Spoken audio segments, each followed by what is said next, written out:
Did you know that you don't have to be a professional athlete to suffer from athlete's foot? Hello everyone. In this video, we are going to explain about one of the most common foot infections, athlete's foot. Athlete's foot is a contagious fungal infection of the upper layer of the skin of the foot. Trichophyton, the fungus that causes athlete's foot, can only infect the skin in a favorable condition such as in warm and moist environments. This infection is commonly seen in athletes, and it is also known as tinea pedis and ringworm of the foot. There are 4 types of athlete's foot. The first one is toe web infection, or also known as interdigital infection, which usually starts between the 4th and the 5th toes. Bacteria can infect the area of the toe web infection and make it worse. The second type of athlete's foot is moccasin infection. This is an infection of the sole of the foot. Rash may also develop along the sole up to the side of the foot. Foot with moccasin infection will appear dry with cracked and peeled skin. Next is vesicular infection. This type of infection is characterized by fluid-filled blister on the sole or the upper part of the heel. Small, red blisters usually pop up on the sole or between the toes. Bacteria can infect any ruptured blister, and antibiotics may be needed for this type of infection.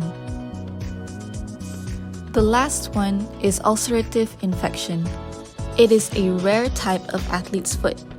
Sometimes, feet develop ulcers and sores that are vulnerable to bacterial infection.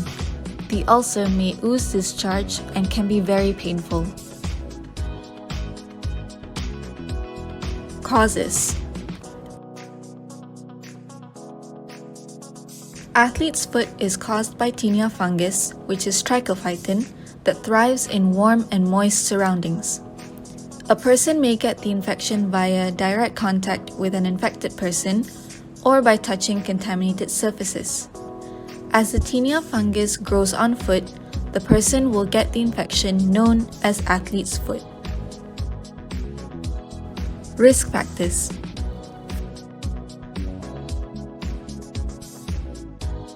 Firstly, walking barefoot in public places such as locker rooms and swimming pools increase the risk of athlete's foot. Secondly, frequently wearing damp socks or tight-fitting shoes. Sharing towels, shoes, or socks with an infected person. Next, minor skin or nail injury on foot is more prone to getting the infection. And lastly, a person with sweaty foot increases the risk of getting the infection. Pathogenesis of athlete's foot. The dermatophyte trichophyton uses enzymes called keratinases to invade the superficial keratin of the skin, which is the stratum corneum. Keratinase degrades keratin, which is a structural peptide found in the skin. Dermatophyte cell walls contain mannins, which are polysaccharides. These mannins will inhibit the body's immune response. Dermatophytes induce a dermal inflammatory response, which leads to erythema, which is the reddening of the skin, and scaling, which is when there is a loss of the outer layer of the epidermis in large scale-like flakes. These conditions will cause intense itching. Now, we move on to the signs and symptoms for athlete's foot. The first one is sign of dryness around the toes area. This dryness can often lead to flakiness of the skin with peeling dried skins.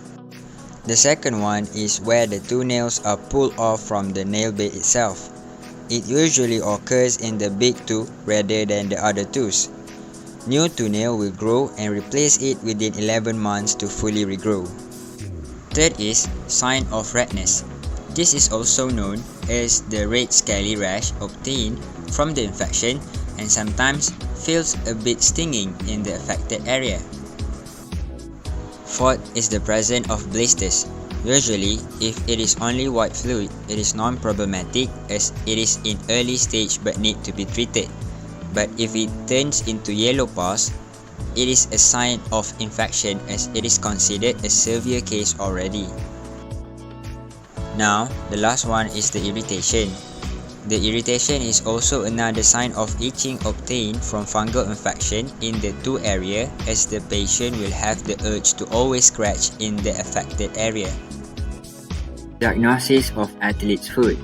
To help confirm the diagnosis and rule out other conditions, your doctor might perform skin lesion potassium hydroxide exam. Here are 3 easy steps on how the test will be done. Step 1. Take skin sample. The affected skin or nail is gently scraped with a small scalpel or the edge of a glass slide. Step 2. Treat with potassium hydroxide. The scrapings from the skin are placed on a microscope slide and a few drops of a potassium hydroxide solution are added. Step 3. Observe. The slide is heated for a short time and then examined under the microscope. Complications of athlete's foot. Spread. Athlete's foot infection can spread to other parts of the body. People who scratch or pick at the infected part of their feet may develop a similar infection in one of their hands. Secondary bacterial infection. It is a type of bacterial infections that occur in individuals that have already been infected by fungi. In this case, patient foot might be swollen, painful, and hot. Onychomycosis. The fungi associated with athlete's foot can also infect your toenails, a location that tends to be more resistant to treatment. The treatment for athlete's foot. Many antifungal preparations can be used for the treatment of athlete's foot. The first preparation is terbinafine 1% cream. An example of commercial product available containing this drug is Cryobic Gold and Tefin. It is a cream that is available over the counter and can be purchased without requiring a prescription. The drug acts by preventing the synthesis of the cell wall and weaken the cell wall of the infective fungal. The medication can be applied once or 2 times a day for 1 week. Some of the side effects associated with this drug is local irritation, such as redness, itching, and stinging. The second type of cream that can be used for an athlete's foot is imidazole antifungal cream, such as clotrimazole 1% cream and miconazole 2% cream. The drug acts by causing damage to the cell membrane of the fungus that causes loss of permeability barrier of the infective fungus. Clotrimazole cream may be applied 2 to 3 times daily, while miconazole cream may be applied 1 to 2 times daily. Some of the side effects from this cream are local irritation that can include mild burning sensation and itching. How to use the antifungal cream? First, you must clean and thoroughly dry the area that needs to be treated.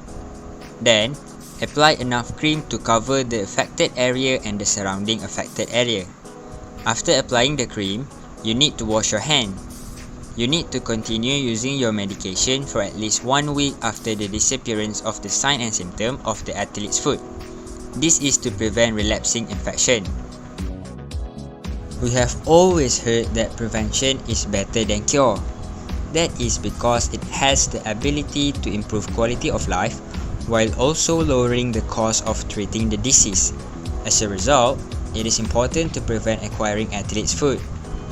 To begin, wash your feet with soap and water every day and thoroughly dry them. Second, do not share socks or shoes, as this can lead to the spread of fungus. Third, wear sandals or shoes rather than going barefoot in public areas to protect your feet. Fourth, alternate pairs of shoes to allow your shoes to dry out between uses, as moisture encourages the growth of fungus. Following that, wearing breathable socks and shoes helps to pull moisture away from your skin. Apply powder to your feet on a regular basis, preferably with antifungal properties. Change and wash your socks on a regular basis and replace them if your feet get too sweaty. Lastly, make sure your feet are dry, especially between your toes. When you get home, go barefoot to allow your feet to air out. To drive the point home, prevention is better than cure.